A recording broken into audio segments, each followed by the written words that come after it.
د بی بی سی د روانې ماښامنۍ پښتو خپرونې مهم مطالب. فاریاب کې د نوي والي د ګمارنې پر سر د ناندریو او احتجاجونو دوام. امیدوار هستم که در این راستا رئیس جمهور افغانستان موږ هیله لرو چې د افغانستان ولسمشر به د افغانستان د خلکو او په ځانګړې توګه د مارشال دوستم زغم له دې زیات ونه ازمایي. بغلان او نورو سیمو کې تاوتریخوالی او د مرګ ژوبلو ادعاوې. زوړ ښار اوس د طالبانو په واک کې دی. موږ د مرکزی بغلان ولسوالۍ او زوړ ښار ترمنځ ځواکونه ځای پر ځای کړي دي. له څو ساعتونو کرارۍ وروسته پر غزې بمباري بیا پیل شوه. اسلام آباد کې د پولیسو پر یو ماموریت پارېدلو خلکو برید کړی. همهلته په یوه کستور پورې سوی چې د پیغمبر اسلام سپکاوی کړی. او ستاسو غږ خپرونه کې د فاریاب د پرمختیاو په تړاو ستاسو نظرونه. قدرمنو اوریدونکو، د بی بی سی د ماښامنۍ خپرونې ته مو زه یم مبارز هرکلی کوم. ورځ شنبه ده د 2023 او د 2021 میلادي کال د می 13 نیټه. د خپرونه د بی بی سی د اف ام او لنډو سپو سربیره د رادیو افغانستان پر اف ام او منځنیو سپو هم اوریدلی شي. د بی بی سی د ماښامنۍ خپرونه فاریاب کې پر روانو احتجاجونو پیلو.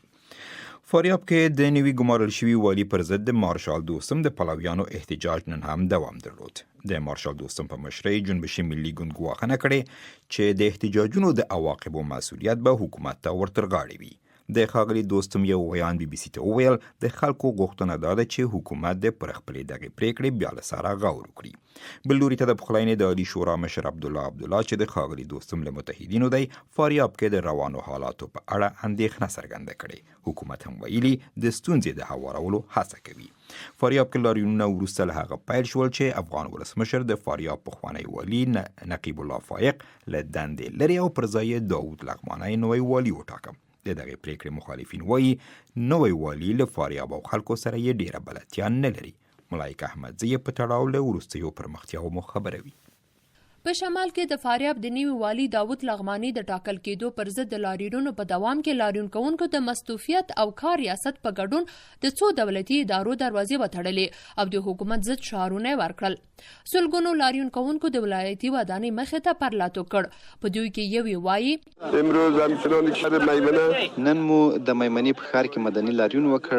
له روغتونونو، ښوونځیو او برېښنا ادارې پرته نورې دولتي ادارې مو وتړلې.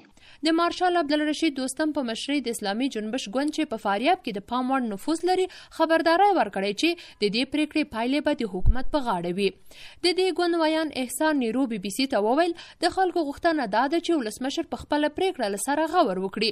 ښاغلي نیرو وویل د دوی ګوند د دغه ولایت لپاره هیڅ کوم نومان نه لري، خو څوک چې ګمارل کیږي باید د خلکو خوښه پرې وي. امیدوار هستم که در این راستا رئیس جمهور افغانستان بیشتر از این موږ هیله لرو چې د افغانستان ولسمشر به د افغانستان د خلکو او په ځانګړې توګه د مارشال دوستم زغم له دې زیات ونه ازمایي. که نه نو راتلونکي کې به هر ډول مدني نافرمانی او ناسمې پایلې چې افغانستان ورسره مخ کیږي مسؤلیت به د افغان حکومت او په ځانګړي ډول د ولسمشر په غاړه وي. تر دې د مخه د ملي مصالحې عالي شورا مشر عبدالله د فاریاب وضعیت په اړه اندېښنه څرګنده کړې وه او ویلي و چې د والي او لوړپوړو چارواکو په ټاکلو کې باید د خلکو نظرونه په پام کې ونیولی شي. د یادې شورا ویان فریدون خوځون هیله څرګنده کړه چې دا مسله به د خبرو له لارې حل شي. د والي ټاکلو کې د خلکو د نظر په اخیستلو باندې ټینګار کوو په داسې وخت کې چې د دښمن او د حملاتو لپاره له امنیتي ځواکونو او نظام څخه د حمایت لپاره اجماع او ملي یووالي پښتون ته ضرورت دی. په دغسې موضوعاتو باندې تمرکز کول چې اجماع پاشي او د خلکو ملاتړ ته ضرر رسوي د دې څخه باید ډډه وشي. موږ هیله لرو چې دغه شوی مشکل له خلکو سره د خبرو اترو له لارې حل شي. ولسمشر ماڼۍ په دې اړه څه نه دي ویلي، خو د سیمه ییزو ارګانونو خپلواکه اداره چې په ولایتونو کې د ګمارنې مسؤلیت لري یو ځل بیا ټینګار وکړ چې د وضعیت د حل لپاره کار کوي. د دې ادارې ویان د نرګس مومن وایي د فاریاب نوی والی محمد داود لغمانی پرون رسما خپل کار ته پیل وکړ او د پرون رئیس جلسې هم کړې دي. معنا دا چې ډیره طبقه خلکو غلطه خپل خواخي څرګنده کړې ده. البته اکثریت د ولایتي شورا کسان، د پارلمان کسان، د علماو شورا، متنفذین او د پخوانی والی فایق صاحب هم خپل خواخي څرګنده کړې ده. خو یوه مشخصه ډله اوس هم خپل نارضایتي موږ ته څرګنده کړې ده. موږ په دې لټه کې تر څو دغه هم خواخي ترلاسه کړو. د فاریاب نوی والی داود لغمانی چې د میمنې ښار په څنډه کې په یو نظامی واحد کې پرون خپل دنده پیل کړي، ویلي دي چې دغه ولایت خلکو ته به د خدمت لپاره هیڅ راز هلو ځلو څخه لاس وانخلي. او زه به د فاریاب د شریف خلکو لپاره خپل ټول توان په کار واچوم چې د امنیت په بهبود، شوق په انکشاف او ټولو هغه ستونزو ته رسیدګي وکړم چې د فاریاب شریف ولس ورسره مخ دی. الله په دې کې د خدای تعالی به د دې خلکو په خدمت کې یم. زه امیدوار یم چې زموږ خدمات به د فاریاب ټولو هغه لرې پرتې سیمو ته ورسیږي چې هغه سي پذیره دي د امنیت د نګاه څخه، انکشاف د نګاه څخه، او موږ به د خپل د ځورېدلي ولس په چوپړ کې دا چې دا ستونزې به کله حل کېږي اټکل ګران دی. خو دغه حالت یو ور بیا د حکومت په رهبرۍ کې شته اختلافات په ډاګه کړل. ملایک احمدزی و په کابل کې خو داسې مهال چې افغان حکومت د سولې د بهیر په تړاو په کور دننه د اجماع پیاوړي کولو په هڅو بوخت دی، فاریاب کې وروستۍ پرمختیاوې څومره دا بهیر اغېزمنولی شي. په دې تړاو مې د افغانستان د چارو شنونکي او حقوقپوه عبدالستار سعادت سره لنډې خبرې لرلې او په سر کې مې وپوښت دې ته په پام سره چې افغانستان له ډېرو حساسو شرایطو تیریږي، آیا دا ارزښت لري چې د یو والي د ګمارنې پر سر د په دغه کچه ناندرۍ جوړې شي؟ اصلا د یو والي ګمارنه مهمه نه ده. کله چې حکومتونه په مختلفو دلایلو باندې کمزوري کیږي، تصامیم ننګول کیږي او د حکومتونو د تحقیرولو تر ټولو مهم مستاق هغه دغه د فرامینو د اوامرو د ګمارنو نه منل دي. البته دا وځل نه ده چې د والي د ګمارنې مثلا ننګول کیږي. په بلخ کې هم دا سابقه لري، اما په دې شکل باندې وسته د نظام د رنګولو تر تهدید پورې خبره لاړه شي، ځکه جنرال دوستم ځان د نجیب د حکومت رنګون کوي بولي او همدا رقم فکر کوي چې په دغه وخت کې د سیاسي نظامي ژوند کې چې د هر خواته ځان چولای خو د تاله درنده شوی د پاله نو په هغه باندې غواړي حکومت د ډیر امتیاز واخلي.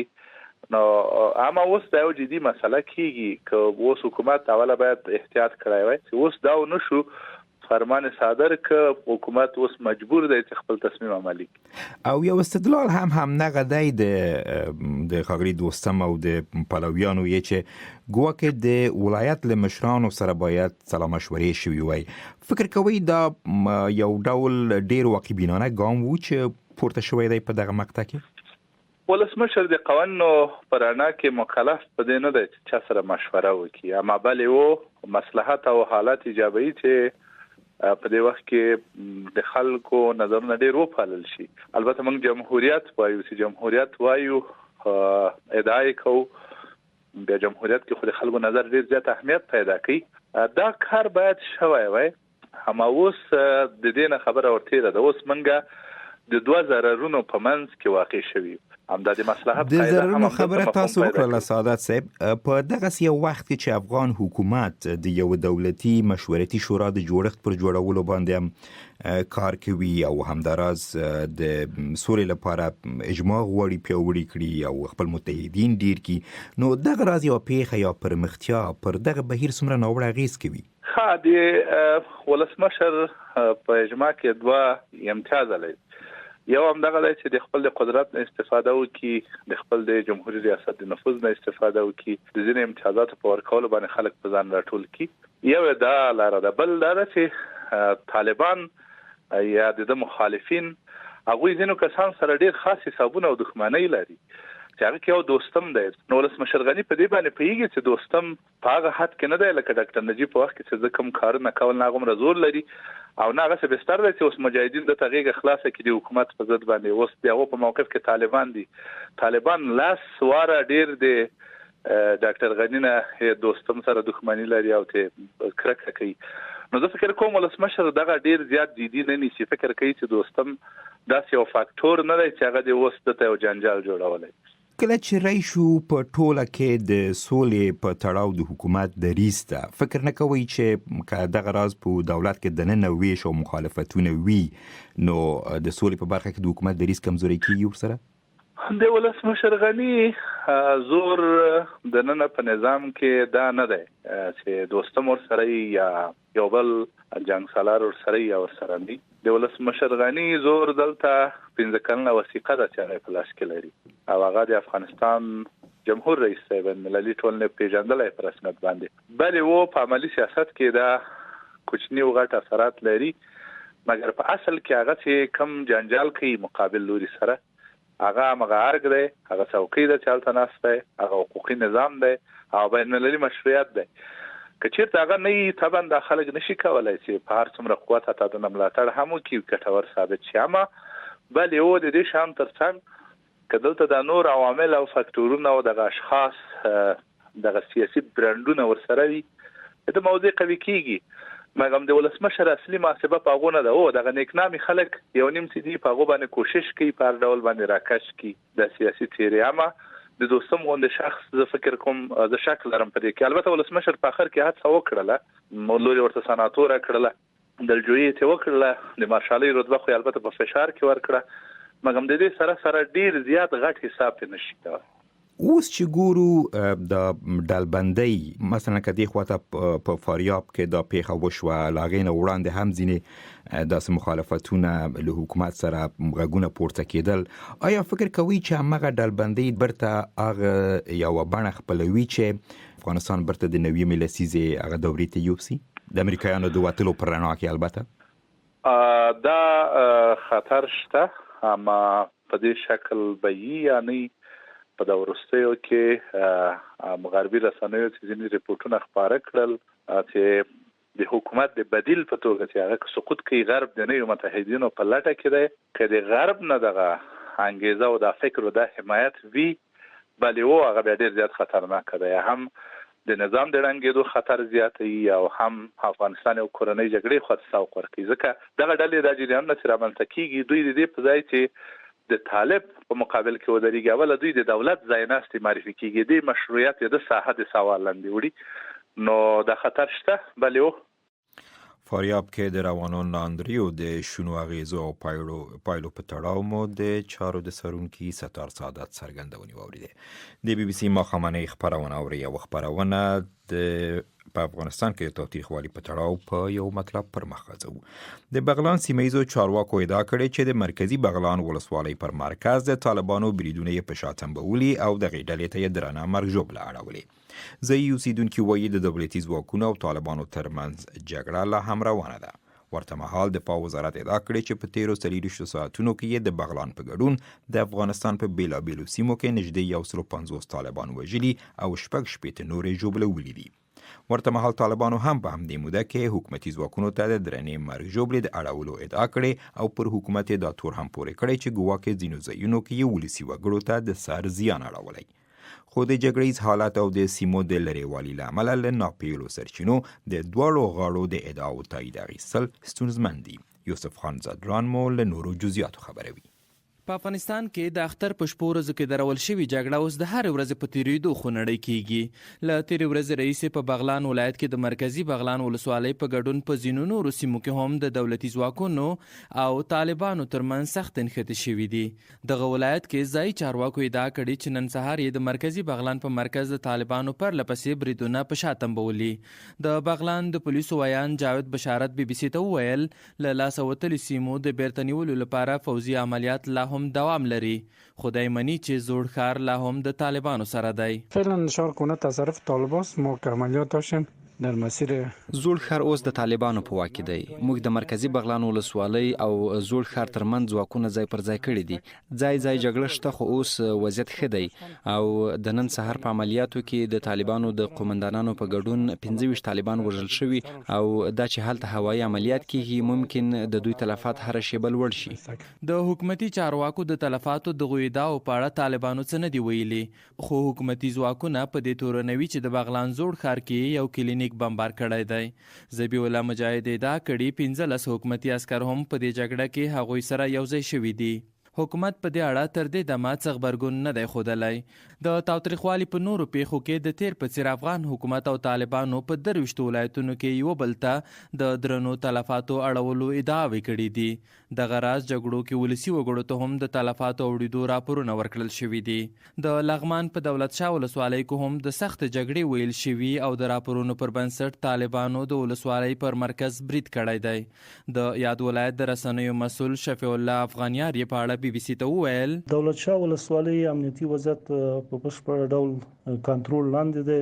البته نن د غرمې مخکې په ځینو امنیتي پوستو باندې د مخالفینو له لوري پراګندا انداختونه ترسره شوي چې د امنیتي ځواکونو د سخت غبرګون سره مخ شوي. فعلا کومکي ځواکونه هم سیمې ته ان قریب د رسیدو په حال کې دي چې ډیر زر به ساحې ته ورسیږي. په ورته مهال د هرات والي وحید قتالي د هرات په اوبې ولسوالۍ کې لنښتو ویلي او ادعا یې کړې چې طالبانو اوبې ولسوالۍ ته یو مهم پل ویجاړ کړی دی. تر اوسه هیڅ کومې خپلواکه سرچینې د دواړو لورو لخوا یو بل ته د اوښتو زیانونو د ادعاو پخلی نه دی کړی او نه هم ولسي وګړو ته د اوښتو زیانونو لوری معلوم شوی. یوسف خان زدرانو په کابل کې او د افغانستان د ولسمشرۍ لومړي مرستیال امرالله صالح د هغو وسلوالو د نیولو حکم کړی چې ویل کېږي له پنجشیره یې د کوچیانو رمې شړلې. پر ټولنیزو شبکو د یو نامسؤله وسلوال ویډیو خپره شوه چې پکې پنجشیر ته د کوچیانو د رمو د تګ مخه نیسي او ادعا کوي چې پنجشیر کې د کوچیانو حضور د په وینا د ناامنۍ لامل کیږي. ښاغلي صالح ویلي هیڅوک پنجشیر ته د کوچیانو د ورتګ مخه نشي نیولی او په وینا یې د پنجشیر امنیه قماندان ته امر کړی چې د پټکو د دغو لنډغرو د نیولو ډاډ ورکړي. ښاغلي صالح د پنجشیر د امنیه قماندان له قوله لیکلي د کوچیانو هیڅ کاروان نه دی درول شوی او خپره شوی ویډیو جعلي ده او ځان ته د پام اړولو لپاره خپره شوی. زموږ غږ له BBC رادیو اورئ. افغان حکومت وایي هیڅوک په دې هیواد کې د عدالت پلي کېدو مخه نشي نیولی. د افغان حکومت یو لوړپوړي پلاوي چې په دې وروستیو کې د نړیوالې جنایي محکمې سره د افغانستان په وضعیت خبرې کړي وایي جنایت کوونکي کله هر پاړ کې وي باید عدالت ته وسپارل شي. له افغانستانه د بهرنیو ځواکونو وتلو په درشل کې افغان حکومت د جنگي جرمونو نږدې 200 دوسیې د هاګ نړیوالې محکمې ته سپارلي چې د بهرنیو ځواکونو جرمونه هم پکې راځي. دا ټولې قضیې له 2003 کال وروسته پیښې شوې دي. یوسف خان زدرانی په تړاو معلومات راکوي. د افغانستان د بهرنیو چارو وزیر محمد حنیف اتمر چې په دې وروستیو کې په هالند کې د نړیوالې قضایي محکمې له چارواکو سره لیدلي د دواړو لورو ترمنځ د جنگي جرمونو د بخښنې او معافیت پر وړاندې په ګډه د ودرېدو هوکړې خبر ورکوي. ښاغلی اتمر وایي د دې هوکړې موخه محکمې ته د مجرمینو راکاږل او د جګړې قربانیانو ته عدالت رسول دي. د نن په کابل کې یوې خبري ناستې ته وویل چې د دې ګډې هوکړې په لا جزیاتو د دواړو لورو ترمنځ کار روان دی. هغه اقدامات چې موږ کوو هدف یې دا نه دی چې خدای مکړه د صلح مخه ونیسو. هدف یې دا دی چې د صلح لپاره زمینه برابره کړو. هدف یې دا دی چې د صلح څخه خلک سوء استفاده ونه کړي. موږ د صلح غږ پورته کړی دی اما دا مجوز نه دی و خلکو ته چې جنایت ته ادامه ورکړي. هر څوک چې جنایت کوي جرم کوي هم به په افغانستان کې محکمه کیږي او هم به په خارج کې پټنځای ونه لري. د جګړې قربانیانو ته د رسیدو په موخه د یوې ځانګړې کمیټې د جوړېدو خبر هم ورکړ. فیصله دا وسوه چې د افغانستان اسلامي جمهوریت په ټول تعهد او په قوت سره په دې چې د دې جرایمو پر ضد صحیح مبارزه وشي د محکمې سره به همکاري کوي اما خپل ملي حاکمیت به ساتو او په دې ارتباط د دولت یو ځانګړي کمیټې ته وظیفه ورکړه. افغانستان په 2003 کال کې د قضایي نړیوالې محکمې غړیتوب ترلاسه کړ چې له مخې یې په افغانستان کې کیدونکي جرمونه د دې نړیوالې محکمې لخوا څیړل کیدای شي. په ورته مهال د افغانستان د عدلیې وزیر فضل احمد مانوي چې په دې سفر کې د افغان پلاوي سره مل وو وایي هر هغه څوک چې جنایت کوي یا وخت به هرومرو محکمې ته سپارل کیږي. هیچ مرجعی نه حقیقی نه حکمی نمیتونه د هغه په وینا که مجرم له هر قومه او هر طبقې وي پر وړاندې د عدالت پلي کېدو ښه اراده رامنځته شوې. اراده خوب برای تامین عدالت وجود داره. افغان چارواکو ویلي هالند ته د وروستي سفر په لړ کې قضایي نړیوالې محکمې له افغان دولت سره د نړیوالو مجرمینو عدالت ته په راکاږلو کې هم ګډ کار او کومک ته لیوالتیا ښودلي. افغان لوري تر اوسه 200 دوسیې د محکمې ته سپارلي چې پکې د بهرنیو ځواکونو، طالبانو او داعش ډلې قضیې شاملې دي. د بشر ضد جرمونه، نسل وژنه، جنگي نور جنایتونه او پر دولتي موخو حملې نړیوال جرمونه ګڼل کیږي چې دا محکمه یې په اړه څېړنې کوي.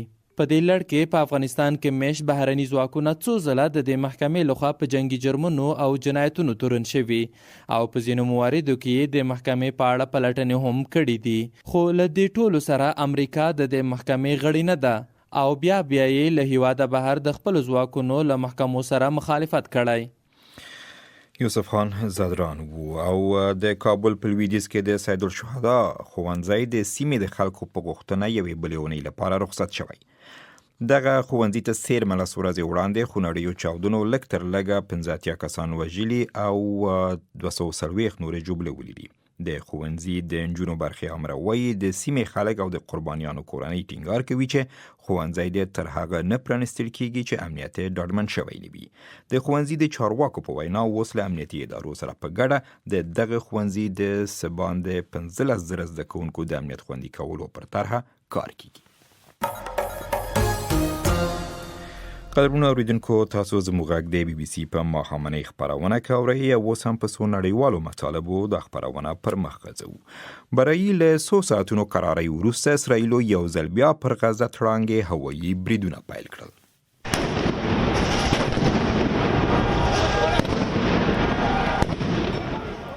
سهار مهال فلسطینی وسلوالو هم د اسرائیلو پر سویلي سیمو توغندي وتوغول. له لبنانه د شپږو توغندیو له توغونې وروسته چې اسرائیلو ته په رسېدو کې پاتې راغلل، د تاوتریخوالي د پراخېدو په تړاو اندېښنې نوې شوې. لویدیځه غاړه کې او د اسرائیلو په عرب میشتو سیمو کې د روانې شخړې په خلاف عمومي کاربندي شوې. ټول ولسي چوپړونه او ښوونځي تړلي دي. امریکا د ګوانتانامو له زندانه د 3 نورو بندیانو خوشي کېدل تصویب کړي، خو تر هغه به په توقیف کې پاتې وي چې یو درېیم هیواد یې منلو ته راضي شي. په دغو زندانیانو کې 2 د پاکستان وګړي او یو یمنی دی چې له کوم رسمي تور پرته په دغه زندان کې ساتل کېدل. په دوی کې یو 83 کلن دی چې د ګوانتانامو تر ټولو ډیر عمر لرونکی بندي بلل کیږي. سیف الله پراچا 18 کاله وړاندې په تایلند کې نیول شوی و. یمنی عبدالرحیم عثمان چې په ګوانتانامو کې تر بل هر زنداني ډیر وخت تیر کړی، له 2002 میلادي کال راهیسې په ګوانتانامو کې و. او اوس هم پاکستان په پلازمینه اسلام آباد کې یو شمیر قهرجنو وګړو د پولیسو پر یو ماموریت یا تانې چې د اسلام پیغمبر ته په سپکاوي او تورن کس پکې ساتل کېده برید کړی. پولیس چارواکي وایي اوس تورن کس یو نامعلوم ځای ته لیږدول شوی. پولیسو له برید وروسته د یو شمیر کسانو پر ضد شکایتونه هم ثبت کړي دي. خدای نور ناصر یې نور جزئیات راوړي.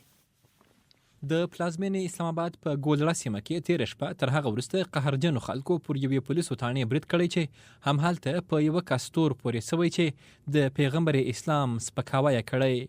که څه هم د دې نیول سوي کس په هکله رسنیو ته معلومات نه دي ورکړل سوي، خو د عیني شاهدانو په خبره دغه تورن کس همهلته په یوه جومات کې خلکو پولیسو ته ورښولی او هغوی نیولی دی.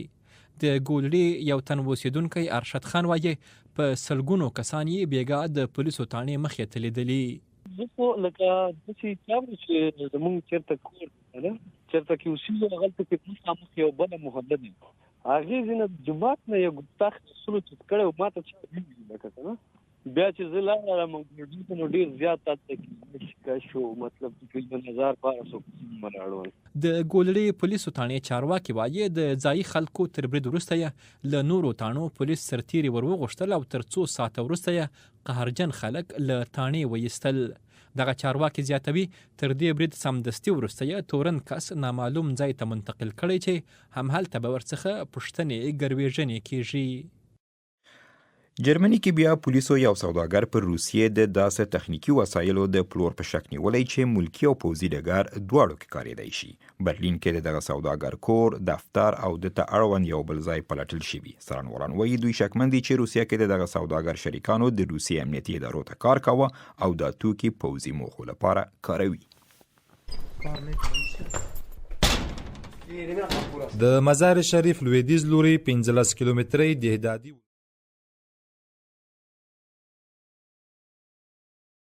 امبرته د افغانستان په تړاو یو مطلب په دې وروستیو کې د افغانستان د کرنې وزارت ویلي په تیر یو کال کې په دغه هیواد کې 1 ټن ورېښم تولید شوي.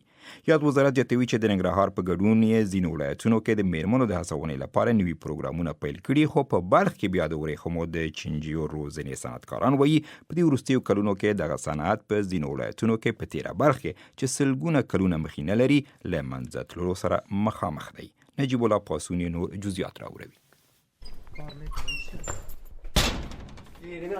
د مزار شریف لویدیځ لوري 15 کیلومترۍ دهدادي ولسوالۍ کې انور کاکا یو کاندار یا هنګر پرانیزي چې د ورېښم چینجی د روزنې له ځانګړو کریټونو او تختو ډک دی. 4 ورېښم چی داریم انګر داریم که برای پیلاتر بکنیم. د بلخ دهدادي ولسوالۍ د کرنې څېړنیز فارم له 130 جریبه ځمکې 50 جریبه د توتو سلګونه ونو او څو کندرې د دې چینجی روزنې ته ځانګړي شوي دي. 100 نفر یعنی 4 اتاق 100 نفر خوب فوق العاده کار. انور کاکا نږدې 10 کاله په دغه فارم کې کار کوي او وايي په تیرو 8 کلونو کې تر 300 کیلو د ورېښمو غوزې تولیدولې او له ډېرو لرې ولایتونو به ګڼ شمېر سوداګرو پیرلې، خو اوس یې تولید صفر کچې ته راټیټ شوی. طابقه قدر زن کار میکرد 100-200 زن نمیده. پخوا دلته ډېرو میرمنو چې شمېر یې له 100 تر 200 هم رسیده کار کاوه. موږ به د ورېښمو غوزو تولیدات چې تر 300 کیلو پورې هم رسیدل اخیستل. بازار یې هم ښه و، خو اوس هیڅ نشته. د افغانستان د کرنې وزارت تیره اونۍ په یوه اعلامیه کې ویلي وو چې تیر کال په دغه هیواد کې د ورېښمو تولید 1 ټن ته رسیدلی او په ترتیب سره جوزجان، هرات او بلخ د تولید په برخه کې مخکښ دي، خو زموږ ریپورت ښیي چې دغه صنعت په بلخ کې خپل مشتریان له لاسه ورکړي. په بلخ کې د ورېښمو چینجي د روزنې له مسؤلینو څخه عبدالوکیل نیازی وایي هغه سلګونې میرمنې چې په دې ولایت کې د دې چینجیو په روزلو بوختې وي وس نه دی پاتې او په دولتي فارم کې د ورېښمو تولید هم کم شوی. فعلا خلک زیاتر د دې ونې د دې توت ونې وهلي دي او د میوه‌ای نور لکه سرټیفاید شده باغونه یا بڼونه جوړوي چې لکه زردالو دی، لکه مثال بادام او لکه نور چې مارکیټ زیات لري. په هغه شیانو کې خلک یا سکتورونه ډېر علاقمند شوی ده. د دې لپاره د توت ونې چې هم ساحه زیات نیولې او هم بازار او مارکیټ یې درلوده، هغه اوس فعلا د توت په ځای میوه‌ای ونې هغه زیات شوی ده. په بلخ کې د دغه صنعت کمیدو لامل د بازار نشتون بلل کیږي، ځکه اوس ورېښمین ټوکر د پخوا په څیر پیرونکي نه لري او ډیر کم خلک د وطن ورېښمینی چپنې، لونګۍ او جیلکې اخلي. حاجی حبیب الله په مزار شریف ښار کې د چپنو پلورنځای لري. وایي پخوا به ډیرو خلکو د ډالۍ په توګه او مشرانو لپاره د وطني ورېښمو لونګۍ، چپنې او څادرونه اخیستل، خو نن سبا چې د وطني ورېښمو تولیدات کم شوي او بیه لوړه ده، تر ډیره خلک بهرني ټوکر په ارزانه بیه پیري. سابق به حساب اکثریت مال ما پخوا به مو ډیری وطني ورېښمنې ټوکرې پلورلې، خو اوس یوازې د چینایي ورېښمو ټوکرې لرو، ځکه د چینایي ورېښمنې ټوکرو بیه هم ارزانه ده او مارکیټ یې هم ښه دی. که څه هم د افغانستان د کرنې وزارت وایي د دغه صنعت د پراختیا لپاره په ځانګړې توګه د میرمنو لپاره د ننګرهار په ګډون په یو شمېر ولایتونو کې نوي پروګرامونه پیل کړي، خو د ټولو هڅو سره بیا هم په هیواد کې دغه صنعت کم شوی. د ورېښمو لرغونی صنعت په افغانستان او په ځانګړې توګه بلخ کې اوږده مخینه لري. د لومړي ځل لپاره د ورېښمو سوداګري له چین، واخان او د بلخ هرات له لارې روم ته ورسېدله چې اوس همدغه سیمه د ورېښمو لارې په نوم یادیږي. اوس مهال د ورېښمو قیمتي ټوکر چې 1 کیلو یې تر $50 پورې هم ارزښت لري، کم شمېر پیرونکي لري. د ښه بازار پر نشتوالي سربیره وچکالي، ناامني او جګړو هم دغه صنعت زیانمن کړی. افغانستان کې د ورېښم د صنعت څرنګوالی نجیب الله پاسون رپورټ راکوه. قدرمنو اوریدونکو، تاسو زموږ غږ د بي بي سي په ماښامنۍ خپرونه کې اورئ او د بي بي سي د ماښامنۍ خپرونې خبري مطالب یا خبري نیمایي برخه اوس په ختمېدو ده او د خپرونه پر اف ام او منځنیو څپو د رادیو افغانستان البته پای ته رسیږي، خو د خپرونې پاتې برخه د بي بي سي پر اف ام او لاندو څپو دوام مومي. موږ سره اوسئ.